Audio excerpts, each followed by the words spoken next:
안녕하세요. DJ 현희입니다. 오늘의 사연 시작해 보겠습니다. 누구나 한 번은 나를 희생하더라도 평생을 지켜주고 싶은 그런 사랑을 해본 경험이 있으실 것 같아요.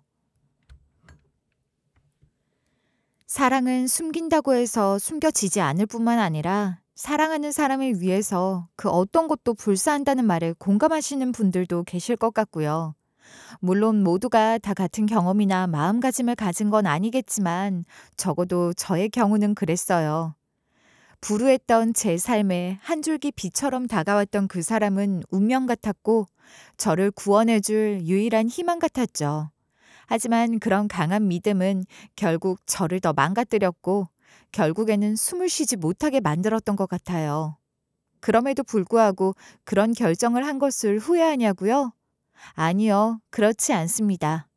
적어도 그 사람은 마지막 순간까지도 저를 위해 자신이 할 수 있는 모든 걸 걸어준 첫사람이자 마지막 사람이거든요.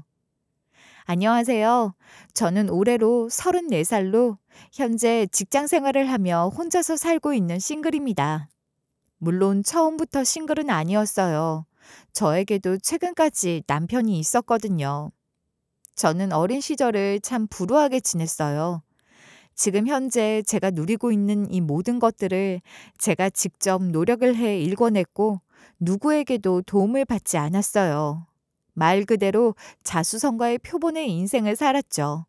물론 제가 원해서 그런 삶을 살게 된 건 절대 아니에요. 저 역시 부모님의 사랑과 도움을 받고 싶었고 하다못해 존재만으로도 힘을 얻고 싶었지만 현실은 그런 제 바람을 들어주지 않았죠. 어릴 적 특별할 것 없는 부모님의 딸로 태어나서 매일매일이 가난한 부모님과 힘들게 하루하루를 살아왔어요. 어린 시절을 떠올려 보면 늘 씩씩하게 일을 하는 엄마 모습만 떠오르는 것도 엄마가 우리 집에서 실질적인 가장 역할을 하셨기 때문일 거예요. 어떻게 해서든 저와 제 동생을 훌륭한 사람으로 가르치는 것까진 힘들어도 입히고 먹이고 제대로 클 수 있도록 하기 위해서 악착같이 경제활동을 하면서 일을 했던 엄마였거든요. 그에 반해 아빠는 완전 달랐어요. 어릴 적 제가 기억하는 아빠의 모습은 늘 집에서 술을 마시거나 저에게 빈 소주를 모아들고 슈퍼에 가서 소주로 바꿔오라는 심부름을 시키시는 모습뿐이에요. 술을 마시지 않고 정신이 멀쩡하신 날에는 도박에 빠져 대부분의 시간을 할애하시는 상황이었기 때문에 어떤 경제 활동도 하지 않았어요. 오히려 열심히 생계를 유지하려고 일을 하는 엄마에게 돈을 달라고 해서 열심히 여가 활동을 즐기시는데 급급했던 것 같아요. 어릴 적부터 굳혀진 아빠의 이미지와 엄마의 이미지는 아주 극명하게 갈렸어요. 엄마는 닥치는 대로 일을 해 돈을 벌었고 그렇게 돈을 벌어오는 날이면 아빠는 집에서 엄마를 기다렸다가 그 돈을 가로채 도박을 하고 술을 마시러 나가시곤 했어요. 그렇다고 아빠가 엄마에게 폭력을 쓰거나 하진 않았어요. 엄마가 줄 돈이 없고 이달 생활비로 빠듯하다며 아빠의 요구를 거절하면 아빠는 정말 몇 날 며칠이고 엄마를 조곤조곤 설득해서 끝내 돈을 타서 나가버리는 일이 일쑤였거든요. 어떤 날은 엄마가 일을 하고 돌아와 피곤함에도 불구하고 잠을 자지 못하게 밤새 엄마를 끈질기게 괴롭히고 결국에는 원하는 것을 얻고는 하셨죠. 어린 시절에는 왜 엄마가 아빠의 말도 안 되는 설득이나 괴롭힘에 져버리는 것일까 늘 궁금했어요. 하지만 막상 제가 남편과 살아보니 그 시절 엄마의 행동이 그럴 수도 있겠다 싶은 생각이 문득 들기도 했어요. 역시 사람은 역지사지가 되어야 한다더니 새삼스럽게 그 기억이 떠오르기도 하더라고요. 그렇게 제 기억 속 아빠는 능력은 없지만 그래도 자상한 아빠로 남아 있어요. 아빠가 생활 능력이 없다는 것과 엄마의 돈을 가져다 쓴다는 것을 제외하면 매우 자상한 100점짜리 아빠이긴 했어요. 하지만 다 큰 성인이 된 제가 느끼는 아빠는 엄마에게만은 최악의 남편이었고 엄마를 불행으로 몰아넣은 장본인이기도 하니 남편으로서는 정말 좋은 사람이 아니었다는 건 확실해요. 가난하지만 엄마 덕분에 행복하고 따뜻했던 어린 시절을 보낼 수 있었던 건 엄마에 대한 기억 때문이에요. 동생과 제가 학교를 가기 전 엄마는 새벽같이 일을 나가셨고 그럴 때면 식탁에 동생과 내가 그날 끼니를 해결하도록 그 당시에는 그 가치가 더 컸던 3,000원을 놓고 가시곤 했어요. 그러면 학교 후 동생과 학교 앞 분식집에서 500원짜리 컵떡볶이와 300원짜리 떡꼬치를 사 먹고 난 후 남는 돈은 다시 엄마를 드리고 했던 기억이 있어요. 너무 힘들게 살았던 탓에 저는 어릴 적부터 눈치가 빨랐어요. 그래서 엄마가 늘 고생하신다는 것을 잘 알았고 혹시라도 엄마가 우리를 포기하고 떠나지 않을까 하는 걱정으로 엄마를 도와야 한다는 생각과 엄마를 속상하게 하면 안 된다는 생각에 친구들과 놀지도 학원을 다니고 싶다고 조르지도 않고 오직 학교, 집을 오가면서 엄마에게 도움이 되는 딸이 되기 위해서 노력했어요. 초등학교를 졸업하기 위해 졸업사진을 찍는데 그 비용을 내야 한다고 엄마에게 말하는 것이 참 힘들었던 기억이 나요. 엄마, 나 다음 주에 졸업사진 찍어야 한다고 하는데 그냥 찍지 말까? 졸업사진은 평생 남는 건데 안 찍으면 안 되지. 걱정하지 마. 엄마가 돈 줄게. 나는 놀기 싫기도 하고 그래서 안 가려고. 너 맨날 학교 끝나고 동생 봐준다고 친구들하고 놀지도 못하잖아. 왜 다들 가는데 안 가려고 해? 엄마 너 빨리 철드는 거 싫어. 줄 테니까 놀고 와. 아니야, 나 정말 가기 싫어서 그래. 너는 아무 걱정도 하지 마. 엄마가 알아서 해. 벌써 그런 거 걱정하지 말고 가서 애답게 놀아. 엄마가 졸업사진을 찍고 놀이동산에 놀고 오라고 돈을 주긴 했지만 학교에선 입장권만 사서 사진을 찍고 집으로 돌아오는 것을 선택했고 그 돈을 모아 엄마에게 돌려주는 일도 있었어요. 이런 제 행동이 엄마가 밤새 눈물을 흘리는 이유가 될지도 모르고 그렇게 저는 또래 친구들보다 빠르게 철이 들어갔어요. 그래도 괜찮았던 건 저에게 엄마와 아빠 그리고 동생이 있었기 때문이었어요. 열심히 공부를 해서 내가 돈을 벌고 꼭 우리 가족을 호강시켜주고 싶었고요. 하지만 그 꿈은 끝내 이루어질 수 없는 사건이 발생했어요. 엄마는 배운 것은 없고 일을 해야 하다 보니 닥치는 대로 투잡, 쓰리잡을 몸을 쓰는 일을 하시며 돈을 버셨어요. 제 기억에 엄마는 늘 강해 보였기에 그렇게 빠르게 무너지실 줄은 몰랐고 그날 그 사건을 계기로 제 인생은 완전하게 바뀌어 버렸어요. 엄마는 새벽 청소를 하시던 중 갑작스럽게 계단에서 발을 잘못 디뎌 넘어져 쓰러지셨고 병원으로 급하게 실려가셨지만 뇌졸중 판정을 받은 후 얼마 지나지 않아 그대로 세상을 떠나게 되셨어요. 당시 너무 어렸고 어떤 능력도 없던 저는 엄마를 살려볼 노력조차 해보지 못한 채 무능력하게 엄마를 잃게 되었어요. 그 당시 제 나이 고작 12살이었습니다. 엄마가 세상을 떠난 후 슬픔도 사치일 만큼 앞으로의 삶이 참 막막했어요. 무너지지 않는 철옹성 같았던 엄마가 세상을 떠난 후 아빠가 나와 동생을 버리지 않을까 늘 불안했어요. 하지만 이런 불안은 결국 현실이 됐고 뼈가 시리도록 추운 날 나와 내 동생을 여수의 한 고아원으로 보내셨어요. 아빠, 내가 집안일 열심히 할게. 동생이랑 나랑 아빠랑 헤어지지 말자. 자경아, 지금은 아빠랑 같이 살 곳도 없고 일을 하려면 너희를 돌볼 수가 없어. 그러니 딱 1년만 참고 지내고 다시 만나자. 어? 나 엄마가 준 밥값이랑 이런 거 모아서 둔 돈 좀 있어. 그걸로 동생이랑 나랑은 어떻게든 지내볼게. 그러니까 우리 버리지 마라. 조금만 기다려. 영원히 헤어지자는 거 아니고 아빠가 큰 돈 벌 때까지만. 어? 자경아, 아빠 믿지? 아빠 마음을 돌리고 싶어서 매달려도 봤지만 이미 결심이 선 아빠를 되돌리기엔 그 시절 나는 너무 연약하고 어렸어요. 결국 동생과 나는 나란히 고아원으로 갔고 아빠가 다시 올 것이란 믿음으로 정말 악착같이 지냈던 것 같아요. 하지만 아빠는 1년이 지나도 2년이 지나도 오지 않으셨고 결국 제가 자립청년이 되어 고아원을 떠날 때까지도 깜깜무소식이었죠. 나중에 성인이 된 후 고모에게 우연히 들은 이야기론 도박으로 엄마와 살던 집 전세 보증금까지 모두 다 날려버린 상황이었기 때문에 하는 수 없이 저와 동생을 고아원으로 보내야 했다고 하더라고요. 아빠가 고아원에 나와 동생을 보낸 그날부터 저는 뭐든 혼자서 이뤄내야 했고 살아내야 했어요. 혹시 누가 나를 무시할까 누구보다 열심히 공부도 했고 좋은 대학에 장학금을 받으며 입학했고 아르바이트를 쉬지 않으면서 그나마 숨통이 트이는 생활을 시작했어요. 없는 형편에도 주경야독을 하면서 동생과 함께 살 단칸방도 마련했고 작지만 소소한 행복을 느끼면서 살게 되었죠. 이렇게 제 삶은 어린 시절부터 5살 차이가 나는 동생을 책임져야 할 막중한 임무가 있었고 고아원 출신이란 편견을 깨부수기 위해 누구보다 노력하고 공부를 해 무시받지 않는 삶을 살려고 노력했어요. 보통의 사람들과 같은 어린 시절을 보냈다면 산다는 것이 힘들고 각박하다는 것 자체를 알지 못했을 나이였지만 나를 보호해주는 누군가 없이 세상에 노출되어 살아간다는 건 저에겐 참 힘들고 어려운 일이었어요. 매일매일이 도전이고 역경이기도 했고요. 아무리 열심히 살았고 많은 걸 경험했다 해도 제가 모르는 것들이 많았고 서툴었던 것도 참 많았던 것 같아요. 운이 좋게 제 실력으로 장학금을 받아 대학 입학에 성공했지만 제 동기들과 같은 대학 생활을 즐길 수 있는 처지는 아니었어요.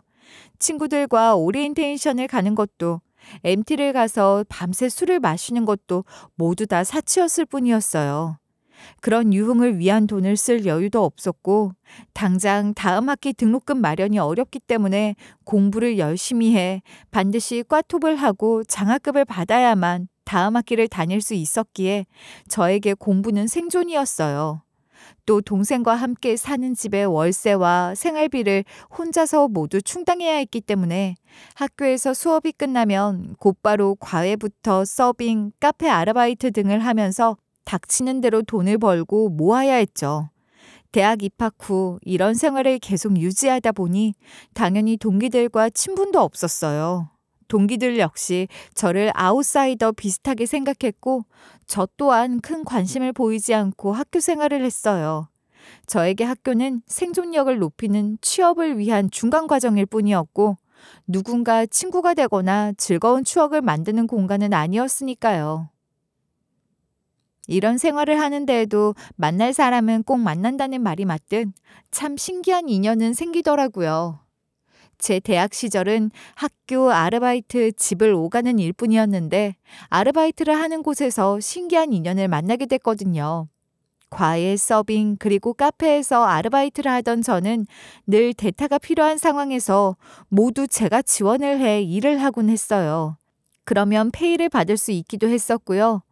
그날도 급하게 한 명이 서빙 아르바이트를 펑크를 냈고 대타를 구하고 있던 상황이었는데 그날 제 남자친구를 처음 만나게 되었어요. 아르바이트생이 펑크를 내고 점장님이 급하게 오시다가 차 사고가 나는 바람에 저와 남자친구 단 둘이 급하게 일을 하게 됐고 유독 손님이 많았던 탓에 서빙을 하던 중 제가 실수를 하게 됐어요. 남자 손님의 다리에 음식을 쏟게 되었고 그 남자 손님은 화가 난 말투로 저의 팔을 강하게 잡아채면서 위협을 했어요. 그 순간 한 대 맞는구나 싶어서 눈을 질끈 감았는데 조용하더라고요. 이상해서 실눈을 떠보니 남자친구가 저를 대신해 맞아줬더라고요. 순간 너무 미안한 마음에 연신 머리를 숙여 사과를 했는데 오히려 남자친구는 전 맷집이 좋아서 이 정도로는 끄떡없어요. 그렇게 고마우면 나중에 저랑 밥 먹어요 라고 이야기를 하더라고요. 고마운 마음에 없던 시간이라도 쪼개 식사를 대접해야겠다고 생각했고 식사를 가진 그날 정말 많은 대화를 하며 저는 참 많이 웃었습니다. 고아원에 맡겨진 그날 이후 웃음이 없던 제가 그렇게 웃을 수 있다는 걸 처음 알게 해준 사람이기도 해요. 그날 이후 남자친구와 참 많이 가까워졌어요. 자연스럽게 연락을 주고받았고 바쁜 와중에도 꼭 집 앞에 찾아오거나 일하는 곳으로 와 따뜻한 커피 한 잔과 바나나를 건네주던 남자친구의 따뜻함이 좋아서 그렇게 우리는 연인이 되었어요. 제가 살면서 누군가에게 유일하게 마음을 열게 된 사람이었기에 참 많이 좋아했어요. 그리고 그 마음을 잘 아는지 남자친구 역시 꾸준하고 변함없는 사랑을 줬고 꽤 오랜 시간 연애를 했습니다. 결혼 정년기에 이르렀지만 선뜻 결혼을 생각하진 못했어요. 저도 제 상황을 이미 잘 알고 있었으니까요. 그런 제 마음을 아는지 남자친구 역시 쉽게 결혼 이야기를 꺼내지 않았죠. 그렇게 막연한 연애를 하다가 결국에는 남자친구를 보내줘야겠지라는 생각을 하면서 관계를 이어오던 어느 날 운명의 장난처럼 남자친구와 저에게는 거부할 수 없는 운명의 상황을 직면하게 되었어요. 어느 순간부터 밥을 먹어도 속이 메스껍고 속이 안 좋은 건 물론이고 몸이 무겁고 피곤해서 견딜 수가 없겠더라고요. 평소 잠이 없는 편인 제가 머리만 대면 어디서든 꾸벅꾸벅 조는 모습을 보이기도 했고요. 무엇보다 한 달에 한 번 규칙적이어야 하는 생리가 2달 이상 소식이 없으니 문득 불안한 마음이 들더라고요. 걱정스러운 마음에 테스트기를 구매해서 해봤고 그 결과는 선명한 2줄이었어요. 아직도 그 순간을 잊지 못해요. 너무 놀란 나머지 정확한 진단을 받기 위해서 병원으로 가서 확인을 했는데 이제 막 5주차에 접어든 임신 극초기라는 진단을 받았어요. 늘 외롭고 가족이 그리웠던 저는 당황스럽기도 했지만 반갑기도 했어요. 그래서 꼭 남자친구가 동의하지 않는다고 하더라도 이 아이는 꼭 제가 책임지고 싶었고요. 그래도 남자친구의 아이이니 알아야 한다고 생각했고 알리기로 결정했어요. 놀랄 건 알지만 그래도 우리 둘의 일이니 오빠도 알아야 한다고 생각해서 만나자고 했어. 나 임신했어. 오빠 아이인 것 같아. 이제 5주 차래. 임신? 세상에 아이가 생겼다는 거야? 우리 나이에 놀라는 것보단 고맙고 기쁘지. 이건 하늘에 계시다. 결혼하자, 자경아. 오빠 당황스럽지 않아? 결혼 이야기 제대로 나눈 적도 없잖아. 난 오빠가 싫다고 해도 내가 책임지려고 했었어. 부담 주기 싫어서. 아니, 내 아이인데 왜 너 혼자 키워? 나도 이 아이한테 지분 있다. 우리가 이럴 운명일 거라 믿었으니 재촉하지 않았던 거지. 난 어차피 너였어. 내 이런 상황, 배경 다 알고도 나랑 결혼해도 괜찮겠어? 그게 뭐 어때서. 나는 그냥 자경이 너라서 다 좋은 건데 무슨 상관이야. 나만 믿어. 고맙게도 남자친구는 제 말에 단 한 번도 당황하지 않고 누구보다 기뻐하며 결혼을 하자고 청혼을 해줬어요.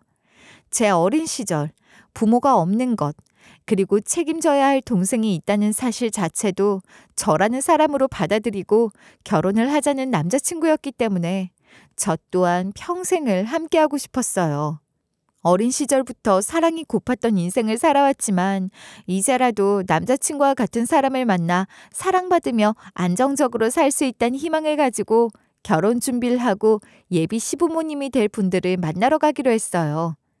인사를 가기까진 쉽지 않았던 이유는 당연히 제 배경과 출신이었어요. 누구라도 환영을 하지 않을 것이 분명하긴 했으니까요. 어느 정도 예상을 하고 갔지만 그보다 좀 더 떨떠름한 태도로 저를 맞이해 주셨어요. 이미 제가 임신을 했다는 사실을 알고 계셨기 때문에 결혼 자체를 반대하는 건 아니었으니 시간이 지나 친해지면 분명 제 진심을 알아주실 거라고 생각했던 것 같아요. 조용하고 어색한 식사 자리가 끝나갈 무렵 예비 시어머니는 제가 편해지셨는지 반말을 하기 시작했고 그 뉘앙스는 어딘지 모르게 불편하게 느껴졌어요. 그리고 결국에는 일이 터지게 되었죠. 이런 말 하긴 그렇지만 부모가 없는 불우한 환경에서 자랐다면서? 보통 그런 아이라고 하면 선입견이 많잖아. 그런데 난 열려있는 사람이니 걱정 말아라. 그 대신 네가 부모가 없으니 내가 부모인 것처럼 엄청 잘해야 한다. 알았지? 네? 어머니, 제가 잘할게요.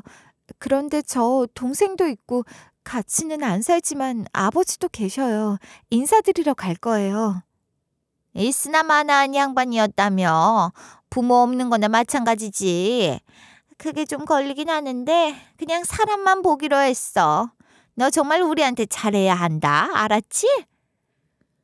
예비 시어머니의 필터 없는 무례함에 있는 건 자존심뿐인 저는 결국 터졌어요. 저는 초면에 죄송하지만 먼저 일어날게요 라고 이야기를 하며 그동안 제가 살아오면서 부모가 없어서 욕먹을 짓을 했거나 부끄러운 짓을 한 적이 한 번도 없습니다. 그리고 오빠 못지않게 능력도 있고요. 지금 어머니가 하신 말씀은 결국 제가 고아라는 것을 약점으로 지적하고 선입견을 가지시면서 부족함을 짚어내시는 것 같아 불편합니다. 먼저 일어날게요 라는 말을 남기고 자리를 나왔어요. 그 길로 저를 쫓아나온 남자친구에게도 결별을 선언했어요. 아무리 설득을 해도 마음을 바꾸지 않겠다고 했지만 결국 정이 그리웠던 저는 끈질긴 남자친구의 노력에 못 이기는 척 다시 결혼 준비를 하게 됐죠. 그런데 그 과정에서 과도한 일과 스트레스로 인해서 그만 소중한 아이가 제 곁을 떠나고 말았어요. 그날로 제 멘탈은 모두 무너졌고 많이 힘들더라고요. 그 순간 제 곁을 지켜준 건 남자친구였어요. 무슨 일이 있어도 제 곁을 떠나지 않겠다고 하면서요. 남자친구의 자상함과 따뜻함으로 그래, 시어머니도 노력하면 변하겠지. 아기가 있던 건 아닐 거야 생각하며 결혼 준비를 진행했어요. 하지만 아직 입 밖으로 아이를 잃었다는 말을 꺼내지 못하는 나를 위해 남자친구는 부모님에게 제 유산 소식도 알리지 않았더라고요. 저 또한 굳이 꺼낼 수 없어 그대로 진행을 했습니다. 어쩌면 그냥 이끄는 대로 맡기고 싶었던 것 같기도 해요. 하지만 세상에 영원한 비밀은 없듯 남자친구와 내 인연을 이어주던 아이가 없다는 사실을 예비 시어머니가 모두 알게 되셨어요. 우연히 방에서 저와 통화를 하던 남자친구의 전화를 듣게 되면서 유산 소식을 알게 되었다고 하더라고요. 사실 저는 예비 씨 댁에 다시 한번 인사를 드리러 가기 전엔 이런 일이 있었다는 것 자체를 알지 못했어요. 제가 오기 전 남자친구는 저를 대신해 본인의 부모님과 치열하게 다퉜고 저에게 내색을 하면 가만히 있지 않겠다는 식의 엄포를 놓은 상황이었던 것 같아요. 아무것도 모르고 다시 잘 시작해보자는 마음으로 찾은 예비 씨 댁은 싸늘했어요. 특히 예비 시어머니는 제가 들어서자마자 죽일 듯 노려보시면서 아무 말도 없으셨어요. 어색함을 풀기 위해 제가 먼저 예비 시어머니에게 어머니, 지난번에는 제가 경솔했어요. 죄송해요. 라고 운을 뗐고 그 순간을 기다렸다는 듯이 시어머니는 참아온 말을 쏟아내기 시작하셨어요. 너 얼마나 내 아들이랑 살고 싶었으면 뱃속에 애를 담보로 결혼을 하려고 했니? 그리고 얼마나 내가 웃으면 애가 없는데도 얼굴색 하나도 안 변하고 결혼을 하려고 해? 네? 어머니 죄송해요. 저도 말하고 싶었는데 아직은 저에게도 상처라 쉽게 입이 떨어지지 않았어요. 그런데 저도 마음이 불편했어요. 정말 죄송해요. 부모도 없는 고아 주제 우리 집에 들어오려고? 당장 나가! 어머니, 제가 속인 건 정말 죄송해요. 좀 마음을 가라앉히시고 오빠랑 제 이야기도 들어주세요. 글쎄 가라앉히고 뭐고 나는 고아 며느리 볼 생각이 없다니까. 당장 나가라고. 너무 큰 소리를 치며 이야기를 했고 결국 그날 예비 시어머니의 그런 태도로 인해 화가 나는 마음과 서러운 마음으로 짐을 챙긴 후 이제 다시는 돌아오지 않겠다고 다짐을 하며 다시 여수로 내려가려고 길을 나섰어요. 마음은 이미 무너져 내렸지만 사실 이미 나는 혼자였고 애초에 가족 같은 건 사치라고 생각을 하면서 나름 위로했죠. 다시 일어설 결심을 하면서 기차를 타고 가려고 했는데 뒤에서 누군가 저를 부르는 소리가 들리더라고요. 바로 남자친구였어요. 그 일이 있을 때 시어머니를 긋고 말렸지만 상황을 막지 못했고 그 길로 모두 다 정리 후 다시 여수로 돌아가려는 나를 잡아보려고 달려왔던 것이었죠. 순간적으로 나를 끝까지 잡아주는 남자친구가 고마웠고 이대로 다시 못 이기는 척 가고 싶었지만 이미 늦었다는 걸 너무 잘 알았어요. 예비 시어머니가 저에게 했던 모진 말들을 떠올리면서 더는 결혼을 모르는 척 진행할 수 없다는 판단이 들었거든요. 자경아, 진짜 갈 거야? 나 안 보고 살 수 있어? 내가 너 따라갈게. 내가 다 버리고 너한테 갈게. 아니, 그러지 마.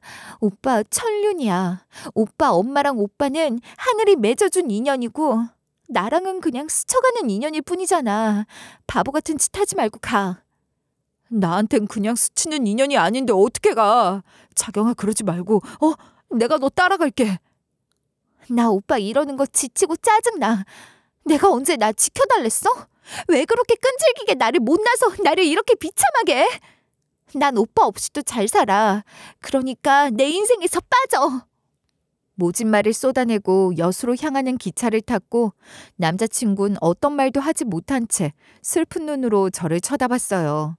약해지면 안 될 것 같아 애써 그 시선을 무시하고 저는 여수로 떠났습니다.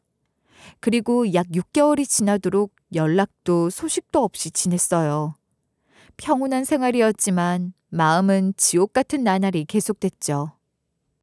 그렇게 헤어진 후 여수로 돌아온 생활은 다시 평범하게 돌아왔어요. 하루에도 몇 번이나 연락을 하고 싶은 마음이 들었다가 또 참았다고 하는 날들을 보냈죠. 6개월 정도가 지나면 괜찮아지겠지 하는 마음이 있었는데 생각보다 그 여운은 오래 가더라고요. 그래도 시간이 좀 지나니 이제는 눈물보다는 남자친구에 대한 미화된 기억으로 추억이 자리를 잡고 있는 것 같았어요. 무엇보다 또다시 바쁘게 생활을 해나가는 저에게 남자친구 생각을 하는 틈 역시 사치였기 때문에 그렇게 조용히 마음 한켠으로 남자친구가 정리되는 듯 했어요. 그날 역시 별다른 특별할 것이 없는 평범한 하루였어요. 워낙 지인도 없고 친구도 없던 저에게 휴대전화 자체가 그리 큰 의미가 없어요. 필요하다면 동생의 연락 정도는 받거나 하는 것이 주된 목적이었고 스팸 전화가 오는 것이 다였기도 하고요. 그렇기에 제대로 된 번호로 된 전화가 오는 일은 상당히 드물어요. 그래서인지 그날 걸려온 낯선 번호를 보는데 조금은 이상한 기분이 들더라고요. 무시할까 싶었는데 혹시라도 중요한 연락이 오는 건 아닐까 싶은 노파심에 전화를 받아봐야겠다고 생각했어요. 전화를 받아보니 의외의 상대가 저에게 전화를 걸었더라고요. 갑자기 예비시댁이었던 곳에서 전화가 걸려와 자신들이 큰 실수를 했다고 하면서 제발 다시 돌아와 달라고 하는데 수상한 기분에 망설였지만 무슨 이유인지를 확인해보기 위해서 다시 예비시댁을 찾기 위해 여수에서 서울로 올라가는 기차를 탔어요. 그냥 무시를 할 수 있는 말이기도 했지만 전화 목소리에서 느껴지는 다급함은 상당히 컸고 뭔가 가지 않는다면 제가 평생에 걸쳐 후회를 할 일이 생길 것만 같은 그런 기분이 들었다고 할까요? 불안함과 궁금함이 공존하는 아주 이상한 기분을 느끼면서 도착을 했어요. 그리고 그곳에선 예상을 하지 못한 역대급 반전의 상황이 펼쳐져 있더라고요. 그날 저는 모든 전말의 이야기를 듣게 되었습니다. 6개월 전 예비 시어머니의 모진 말을 듣고 뛰쳐나간 후 서울 생활을 정리하고 여수로 돌아가려고 한 그날 찾아온 남자친구는 아무리 기다려도 집으로 돌아오지 않았다고 해요. 그 당시만 해도 예비 시어머니는 여자에 미쳐서 여자를 따라갔나 보다라고 생각하며 더 찾지도 않고 연락도 하지 않았는데 그날 새벽 경찰로부터 연락 한 통을 받았다고 해요. 바로 남자친구가 저와 완벽하게 이별을 하고 돌아가는 그 길에 엄청나게 큰 사고를 당하게 되었다는 소식이었어요. 그리고 그날부터 바로 한 달 전까지는 깨어나지 못해 사경을 헤맸고 이대로 식물인간이 될 수도 있다는 무서운 말을 듣고 마음의 준비를 하던 찰나 기적처럼 남자친구가 깨어났지만 예전처럼 건강한 신체가 아닌 왼쪽 팔다리 모두가 마비된 상태였다고 해요.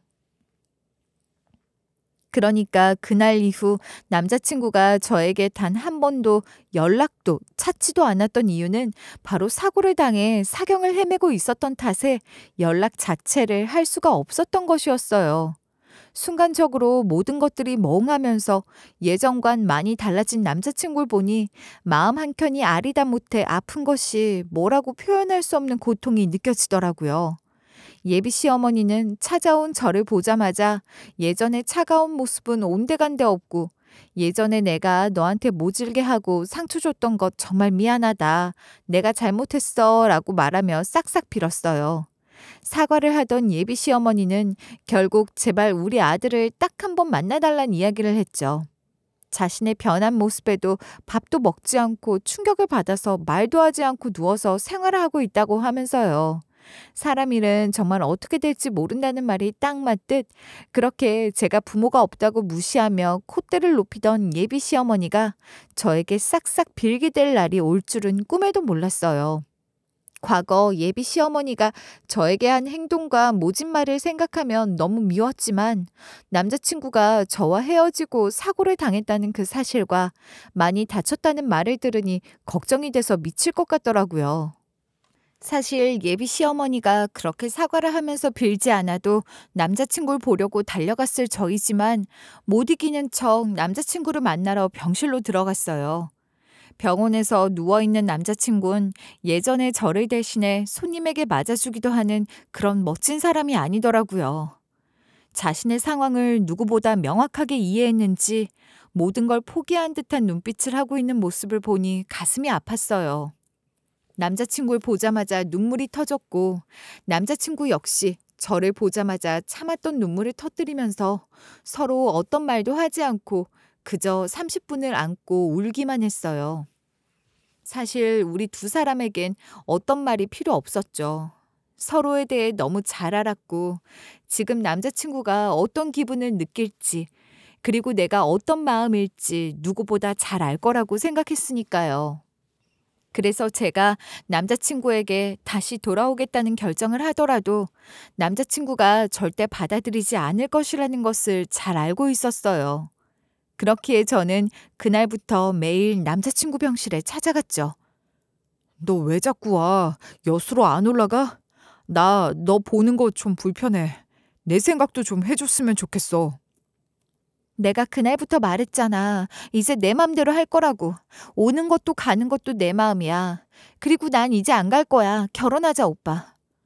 결혼? 웃기지 마. 이젠 내가 너 싫어. 좋은 말 할 때 내일부터 오지 마. 아니면 내가 병원 옮겨버릴 거니까. 옮겨봐라. 그럼 내가 오빠 못 찾나? 오빠 이제 나 없이 어디 가지도 못하잖아. 까불지 말고 나랑 결혼해. 사실 남자친구와 결혼 결정을 하는 일이 저에게도 쉬운 일은 아니었어요. 남자친구는 이미 왼쪽은 모두 다 마비가 된 상태고 이런 남자를 지금 마음처럼 평생 책임질 수 있을까 싶은 고민도 했고요.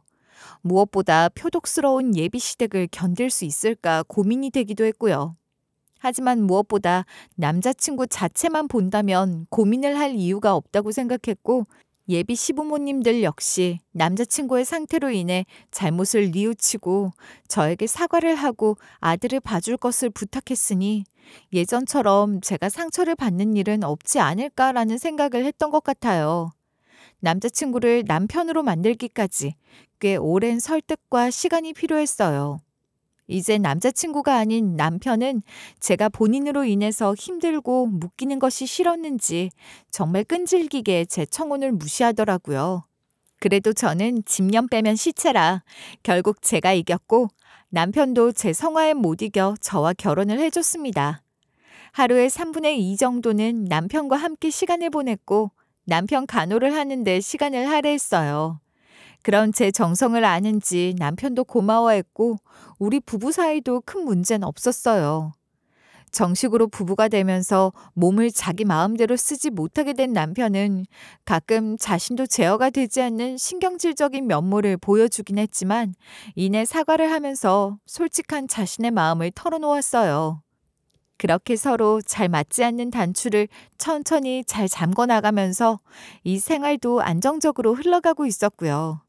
이제는 시댁이 된 시어머니와 시댁 식구들의 괴롭힘도 없었어요. 처음 제가 남편과 결혼을 결정하기로 했을 때 눈물을 흘리시며 고마워했고 그 후로 언제 관계가 틀어졌고 서로를 미워했는지 모르게 너무너무 잘해주시더라고요.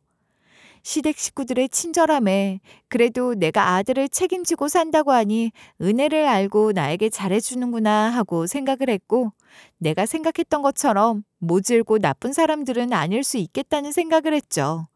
하지만 그런 것도 얼마 오래 가지 못하더라고요. 점차 본래 저를 대하는 태도가 변하더니 슬슬 본색을 드러내더라고요.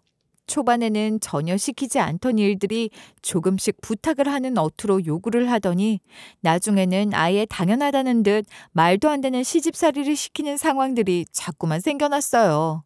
아픈 남편으로 인해 간병인도 없이 하루의 모든 시간을 남편 간호에 쏟고 있다는 걸 잘 알면서도 시부모님들의 식사까지 직접 와서 챙겨달라는 요구를 하시는 일은 가벼운 해프닝 정도였어요. 심지어는 남편을 간호하던 중 저 역시 몸살 감기가 왔고 혹시라도 감기가 남편에게 옮게 될까봐 걱정되었던 제가 시어머니에게 연락을 해 부탁을 한 적이 있었어요. 어머니, 저예요. 다름이 아니라 제가 독감 같아서요. 남편한테 옮을까봐 잠시 병원을 다녀와야 하는데 1시간만 병원으로 와주실 수 있을까요? 아니, 너는 하는 것도 없이 병원에서 네 남편만 보는데 병이 왜 나니? 지금 남편 병수발 든다고 생색내니? 일교차가 좀 커지기도 했고 여기가 병원이다 보니 옮은 것 같아요. 1시간만 부탁드릴게요. 그렇게 바이러스가 많다면서 늙은 시어머니한테 오라고 하고 싶니? 네가 좀 참아. 어차피 감기는 병원 가도 안 낫는다더라. 자연으로 다 나으니까 가지 마라. 딱 1시간 정도 남편을 부탁하는 일도 들어주지 않고 오직 저에게 자신들의 자식을 맡긴 채 편한 생활을 하는 모습을 보면 화가 나기도 했지만 그래도 남편을 보며 참았어요. 보다 못한 남편이 자신이 혼자 있겠다며 저를 병원에 보내주기도 했으니까요. 시댁 식구들과 다르게 남편은 늘 저에게 고마워할 줄 알았고 호강시키지 못하고 병수발만 들게 한다는 마음으로 연신 미안하다는 말을 하는 사람이었거든요. 아무리 시댁 시집살이가 심하더라도 남편과 있는 시간이 더 많았고 그런 남편이 저를 인정해주고 있으니 순간적으로 괴롭고 힘든 일이 있더라도 자연스럽게 치유가 되고 또 안정감을 찾아가더라고요. 그렇게 버티고 또 버티면서 지내왔어요. 사실 남편에겐 시댁 식구들의 시집살이를 빙자한 괴롭힘에 대해선 자세하게 이야기하지 않았어요. 몸도 아픈 사람인데 이런 이야기를 듣게 되면 저에게 더 큰 미안함을 느끼거나 혹은 자신은 자유롭게 움직일 수 없는 상황에서 다툼을 하고 오고 가는 그런 상황들이 범접할 수 없는 부러움으로 느껴질까 싶어 오히려 말을 아끼게 되더라고요. 그리고 무엇보다 시댁이 미우면 남편도 미워야 하는데 저는 그렇지 않았거든요. 남편은 저에게 여전히 안식처였고 휴식처를 주는 그런 사람이었기도 하고요. 하지만 이런 시간도 영원할 순 없었어요. 아무리 좋은 남편이라고 하더라도 더는 결혼 생활을 유지하기 힘들 것 같다는 통보를 하게 만든 결정적인 사건이 생기고 말았거든요. 그날은 시아버지의 생신이었어요. 남편 간호를 해야 하기에 새벽같이 일어나 집에서 미역국을 끓이고 어린 시절 저희 엄마가 밖에 나가서 미움 받지 말라는 의미의 도라지, 고사리, 시금치 나물을 생일마다 해주신 기억을 떠올려 나물을 무친 후 도시락을 싸고 남편 것과 시댁에 드리려고 준비를 해 병원으로 향했어요. 남편에게 병원밥 대신 미역국과 반찬으로 식사를 해주고 간호를 하다가 저녁 식사를 한다는 말을 듣고 그 시간에 맞춰서 시댁으로 향했죠. 가는 길에 시어머니에게 전화가 왔고 언제 도착하냐고 물으셨어요. 병원과 시댁이 그리 멀진 않았기 때문에 10분 정도 걸으면 도착이라고 말씀드렸고 뜨겁게 드리고 싶어 보온병에 담은 음식을 무겁게 들면서 시댁으로 향했어요. 정말 딱 10분이었는데 도착을 하고 난 후 광경은 정말 너무 충격적이고 서러워서 오만정이 다 떨어지더라고요. 보통 가족이라고 하면 도착 시간을 물었고 10분 뒤 도착이라고 하면 식사를 하지 않고 기다렸다가 함께 축하 후 식사를 하는 것이 정상이지 않나요? 게다가 이미 시어머니에게 시아버님 드릴 음식을 준비해 간다고 말까지 한 상황이었는데 시댁 식구들은 그 10분 사이를 참지 못하고 이미 식사를 마친 후 먹다 남은 음식들을 그대로 둔 채 도착한 저에게 어서 먹어라 라고 하더라고요. 오래 걸리는 것 같아서 먼저 식사를 했다면서요. 식사는 먼저 했다고 쳐도 제가 도착하면 새로 음식을 준비해 주실 줄 알았는데 시어머니는 아까우니까 남은 거 싹싹 긁어 먹어라 라고 하시더군요. 그때 알았어요. 제가 이 집에서 이런 취급을 받는 사람이었단 사실을요. 게다가 제가 싸온 미역국은 나이 먹고 안 좋을 땐 미역국 먹으면 오히려 안 좋다라고 이야기를 하시고 삼색나물은 요즘 누가 해오냐라고 하시면서 하루 종일 병원에 있었으니 분명 상했을 것이라고 음식물 쓰레기만 나왔다고 하시며 개수대에 처박아 버리는 것까지 보면서 제 눈을 의심했고 그날 이혼 결심이 확고해졌어요. 그 자리에서 그대로 남편에게 갔고 남편에게 이혼을 통보했습니다. 오늘 아버지 생신이라 밥 먹고 온다더니 빨리 왔네. 집으로 가지. 왜 또 왔어?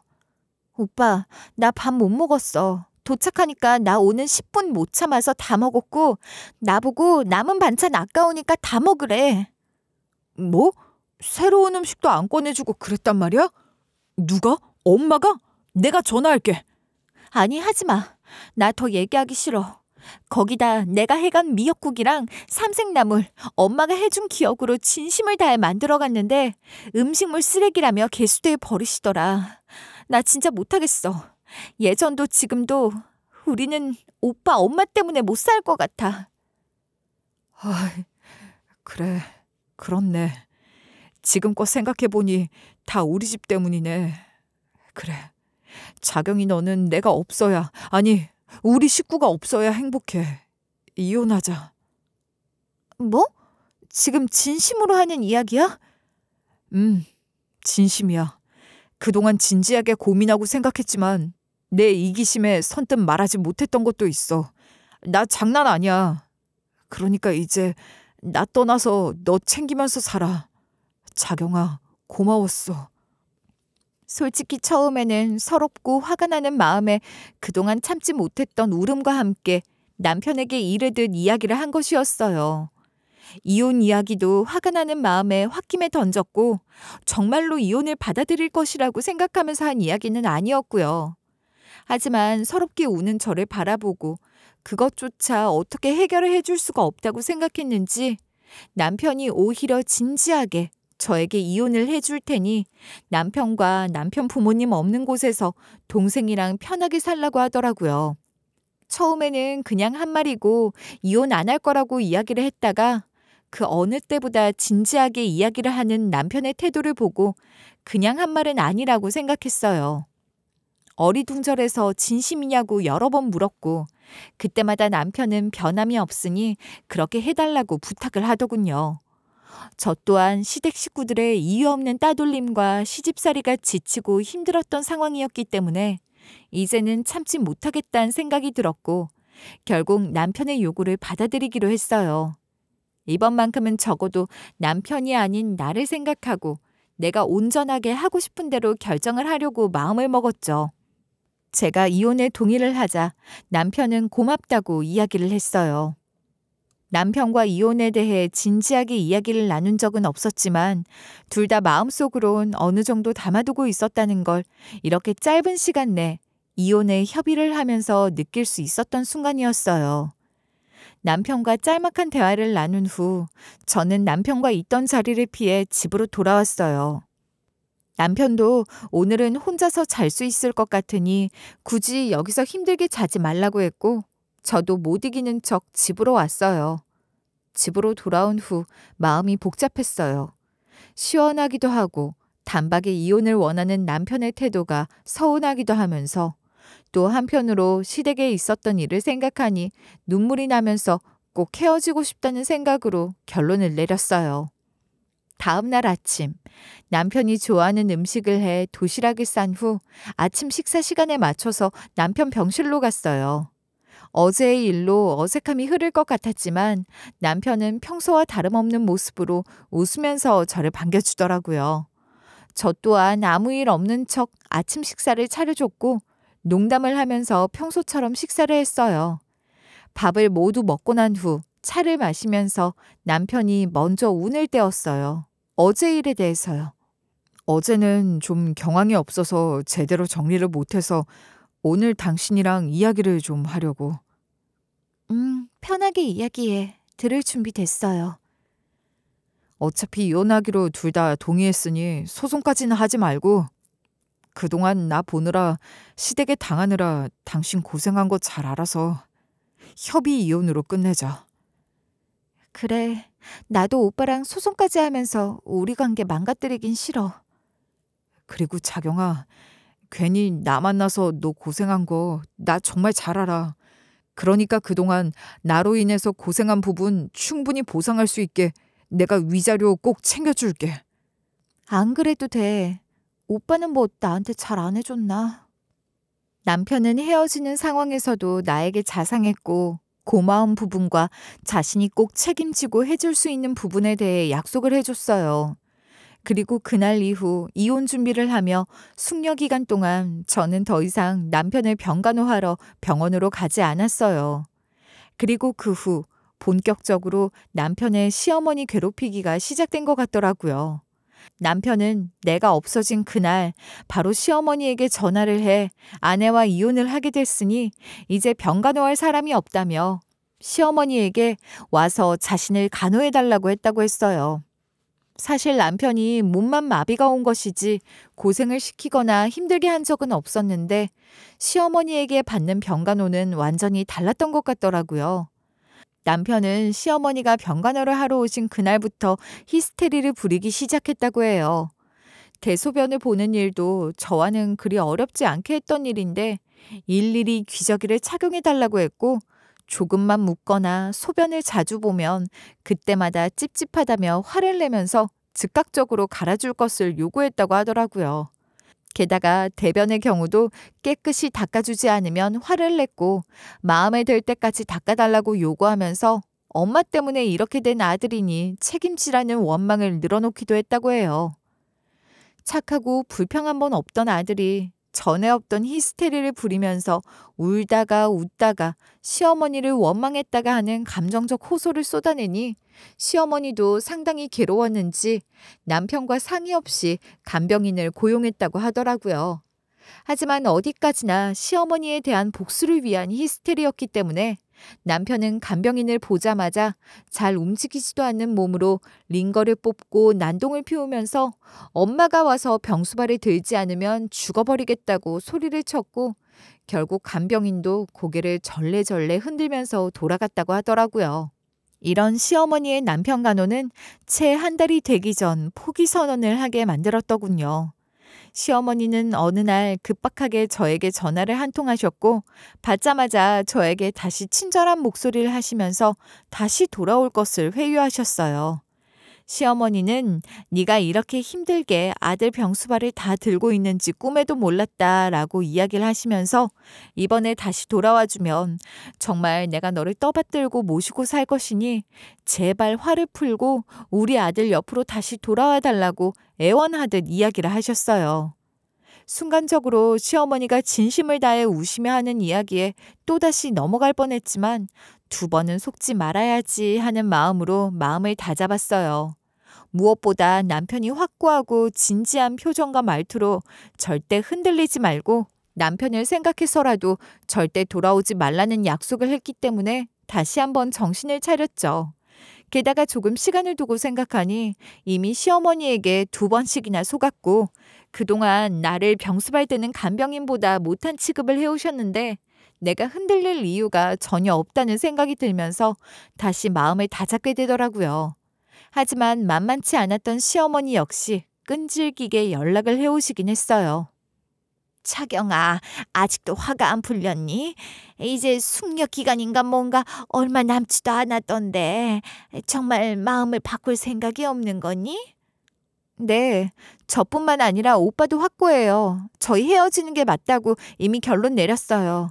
앞으로 일주일 후면 저희 정말 남남돼요. 그래도 네 남편이 이렇게 아픈데 매몰차게 버리고 가면 네 마음은 편하니? 나 때문이라면 내가 그동안 정말 잘못했다. 다시는 너 힘들게 안 하마, 어? 네, 솔직히 말씀드리면 어머니 때문 맞아요. 그리고 오빠 때문에 마음에 걸리는 것도 맞고요. 근데 오빠가 저보다 더 강하게 이혼을 원해요. 죄송해요, 어머니. 저 마음 안 변해요. 네가 없으면 이제 나는 어쩌라는 거야? 시어머니의 온갖 회유에도 꿈쩍도 하지 않자 시어머니는 이내 다시 본색을 드러내고 자신의 아들을 병간호해야 한다는 것이 화가 나시는지 소리를 지르시더라고요. 역시 사람은 안 변하는 걸까요? 이제는 전 남편과 전 시어머니 모두 다 자신들의 변하지 않는 모습을 다른 의미로 고수하니 참 신기하고 아이러니한 기분이 들더라고요. 남편과 저는 그렇게 숙려 기간을 무사히 지내고 난 후 완벽하게 이혼을 하게 되었어요. 구청으로 가서 전 남편 대신 이혼 신고를 한 날 참 묘한 기분이 들더라고요. 불과 1년 전만 해도 이곳에 전 남편을 대신해 혼인 신고를 한 날이 엊그제 같은데 말이죠. 전 남편은 그날 이후로 저에게 단 한 번도 실수로라도 연락을 하지 않았어요. 아마도 제가 그립지 않거나 완전히 기억에서 잊혀져서 그런 건 아닐 거라는 걸 저는 잘 알아요. 더는 전 남편과 본인의 가족들로 인해서 고통을 받고 살지 않았으면 하는 마음에 일부러 연락을 끊었을 테니까요. 한편으로 온전하지 않은 마비된 몸을 하고 침대에서 지내는 사람이었지만 아내의 고통을 알고 자신을 희생해서 저를 자유롭게 놓아준 정말 고마운 사람이에요. 그런 점을 생각하면 저는 이혼을 한 후에도 남편을 사랑했고 또 계속 사랑할 수밖에 없었고요. 이혼을 했음에도 불구하고 한동안 전 시어머니는 포기할 줄 모르고 저에게 연락을 해오셨어요. 회유도 하고 원망도 하셨다가 욕도 하시면서 그렇게 감정풀이를 하시는 것 같더라고요. 이런 다사다난했던 사건을 끝으로 현재 저는 혼자 싱글 라이프를 즐기면서 살고 있어요. 결혼도 해봤고 남편과 시댁 식구도 가져봤으니 이제 더는 여한도 없고 후회도 없어요. 어린 시절 부모로부터 제대로 된 사랑도 받지 못했고 심지어는 사랑했던 아버지로부터 고아원으로 버림을 받게 되면서 늘 애정결핍으로 살아왔던 것 같아요. 가족의 정이 그리웠고 누군가 나를 따뜻하게 사랑해주는 것이 그리웠던 것도 사실이고요. 그래서 아무리 저를 못마땅하게 보는 사람들이라도 가족이 되어 제가 열심히 노력하면 저를 사랑해주고 인정해줄 것이라고 생각했던 것 같아요. 이제와 생각해보니 이 역시 저에게는 사치였나 싶은 생각이 들기도 하지만 그래도 이 세상에 나 말고 나를 끝까지 믿어주고 지켜주는 사람 하나쯤은 만난 것 같으니 괜찮다고 생각하기로 했어요. 저에게는 그런 유일한 사람이 바로 전 남편이기도 했고요. 이제는 헤어졌지만 그래도 여전히 제 마음속에 소중한 사람으로 자리하고 있는 건 사실이에요. 이혼 후 현재 저는 다시 어린 시절처럼 동생과 함께 지내고 있어요. 아버지도 함께 모시고 싶었지만 성인이 된 후 연락 두절이 되었던 아버지는 결국 세상을 떠나고 난 후 저희에게 연락을 해오셨어요. 아버지의 전화번호 1번은 늘 제 번호였고 돌아가신 후 연고를 찾기 위해 휴대전화를 열어 확인을 해보니 저와 연락이 닿았다고 하더라고요. 참 아이러니한 것은 믿기만 한 아버지였는데 아버지 또한 저를 사랑하지 않은 건 아니었더라고요. 아버지가 돌아가셨다는 소식을 듣고 몇 없는 아버지 유품을 챙겨 정리하던 중 우연하게 본 아버지의 휴대전화 배경화면은 놀랍게도 고아원에 보내던 날 찍은 저와 제 동생의 사진이더라고요.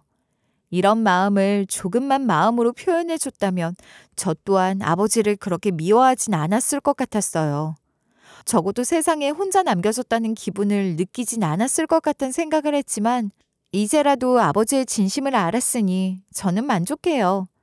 분명 나와 내 동생 모두 엄마와 아빠에겐 소중하고 지켜주고 싶었던 존재라는 건 확실해졌으니까요. 가족이라는 게 존재를 한 것만으로도 큰 힘이 된다는 걸 느끼는 요즘이에요.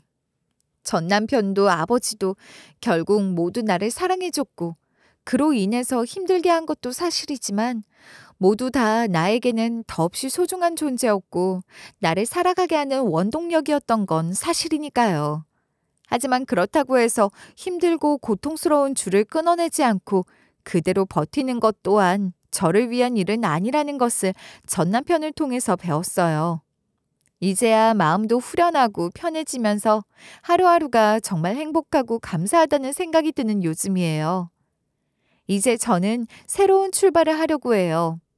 내가 아닌 주변의 소중한 사람들이 우선이었고 그들이 원하는 것들을 우선으로 했던 삶의 태도를 완전히 바꾸고 제가 하고 싶은 것들을 하면서 솔직한 감정 표현을 하며 살려고 해요.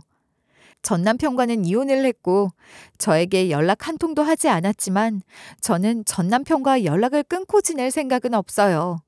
더 이상 그 집 며느리는 아니니 다시 대학생 시절 연애하는 것처럼 제가 먼저 전 남편이자 현 남자친구에게 다가가 보려고 하고 있어요.